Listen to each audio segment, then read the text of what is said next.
Hi అండి అందరికీ. ఐబొమ్మ వ్యవస్థాపకుడు ఇమ్మాడి రవి సాఫ్ట్వేర్ రంగంలో ముఖ్యంగా వెబ్సైట్ నిర్వహణ మరియు కోడింగ్లో చాలా అనుభవం కలిగిన వ్యక్తి.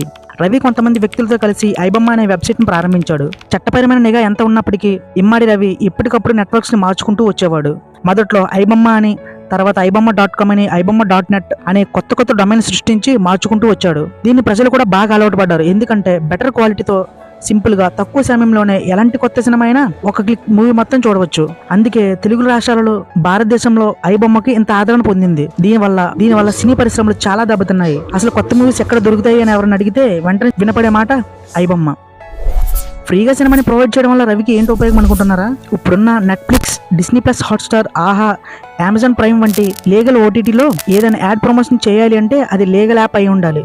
అప్పుడే డబ్బులు వస్తాయి. ఇల్లీగల్ యాప్స్ కి చోటే లేదు. ఇక్కడ రవి చేసిన పని ఏంటంటే ఐబొమ్మ మొత్తం రన్ చేయడానికి లక్షల రూపాయలు ఖర్చు చేయాల్సి వచ్చేది. అందుకని ఐబొమ్మలో ఇల్లీగల్ యాప్స్ ప్రమోషన్ చేయడం మొదలు పెట్టాడు.